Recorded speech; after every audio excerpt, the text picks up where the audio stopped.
祐介と松本志音です。はい、今日もねすっごい出たいって言われたんで仕方なく出してるんですけど、皆さんね先日僕のツイッターがですねバブってるんですけど、バブってますね。このタピオカ iPhone の、イメージビデオを投稿したところ、多くの方で見ていただいて、本当にこの iPhone 11 Pro を、届き次第速攻で収録したんで結構見られたんですけど、今回はそのスマートフォンだけで、おしゃれな撮影をするっていう、方法についてね皆さんにご説明したいと思います。iPhone っていうと、iPhone 11 Pro は皆さんもね動画見たと思うんですけど、超広角と広角と望遠ってのがあるんですね。でこの3段階が iPhone 11 Pro で今回、スペックとして入っているので、結構表現の幅ってのは、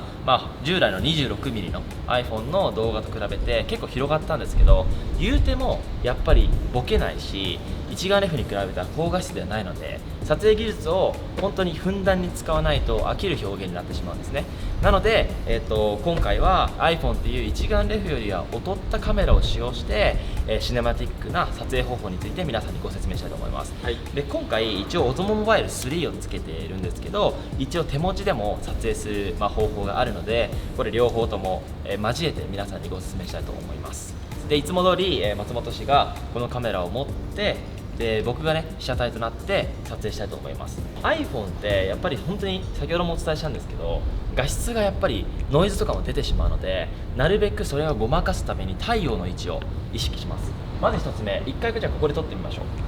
3、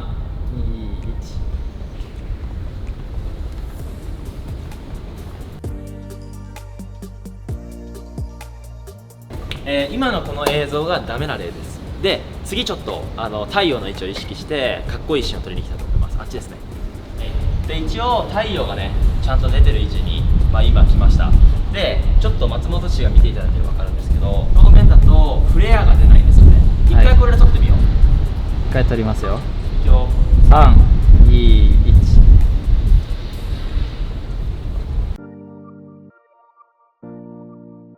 1。で次、一応太陽の位置と、真逆の位置だったり、太陽の位置と対角じゃなくても少しずらすことによって光のねフレアっていうのが出るんですね。それを iPhone で使うと一気にハイスペックなカメラのように見えるので、ちょっとそれを角度を変えてやってみたいと思います。はい、3、2、1。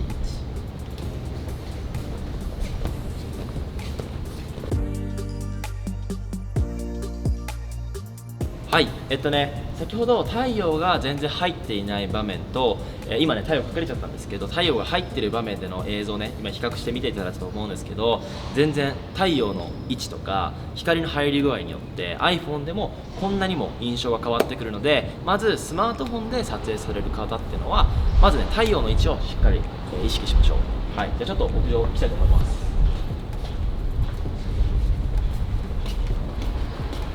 はい。一応階段登るところもかっこよく、今ね iPhone スタンダードな構図でかっこよく手持ちでやっていきたいと思います。いくよ、壊さないでよ。3、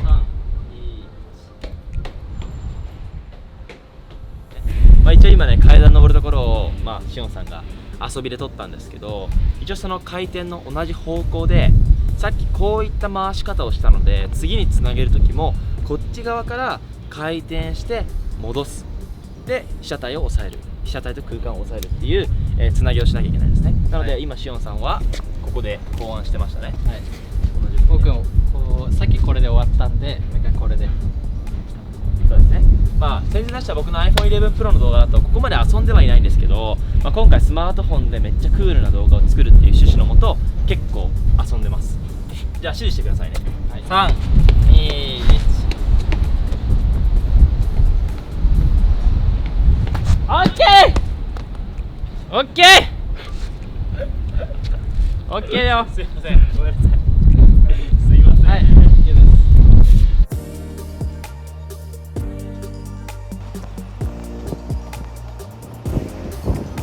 オッケー。一応さっき階段登るところで、回転してつなげて、はい、で引きの状態でここまで来ましたと。なので、最初、明るい綺麗なところから次つなげを回転させて引きまでいった。で引きで結構ねごちゃごちゃしちゃってるんで、次は引きの後は寄りって言って、ここの引き寄りの緩急をつけていきましょう。で、こういう被写体の方がいてカメラマンが別でいる時って、カメラマンとモデルさんのコミュニケーションというのがすごい大事なんですね。で見ていただければ分かると思うんですけど、シオンさんって321っていう風にしっかり声掛けをしてるんで、僕も始めやすいし、で今回こうある程度走ったら止まらなきゃいけないんですけど、その時も声掛けで止まってとか、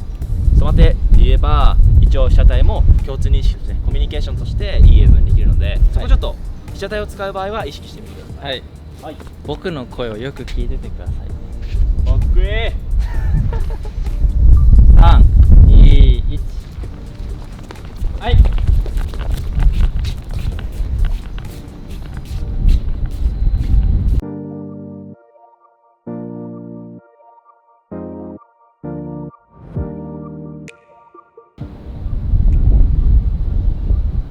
十分 OK。 これは使える。ここでちょっとタイムラプスを、入れたいと思います。理想はねドローンとかここで入れたいんですけど使えないので、タイムラプスを入れます。次あっち側別方向のタイムラプスも撮ってきます。そうすると2箇所のタイムラプスがあると、より面白い表現になるので。はい、ちょっとね撮影に僕の携帯を使われてるんで、タイムラプス待ち時間することないです。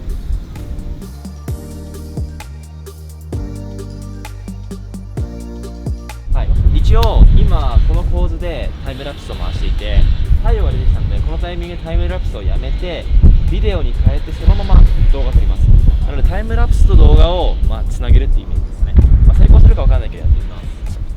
いいよ、ここあるよ。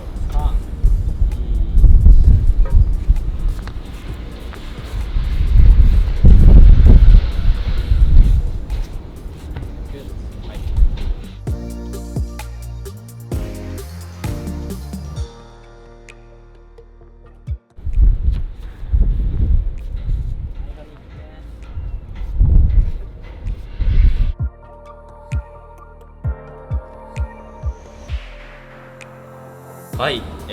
今一通りスマートフォンだけで、シネマティックな、撮影の仕方をご説明したと思うんですけど、本日ねちょっと台風の影響で風がめっちゃ強かったんで、ちょっときつかったですね。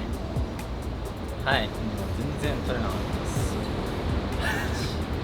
はい、そんな感じなんですけど、スマートフォンで、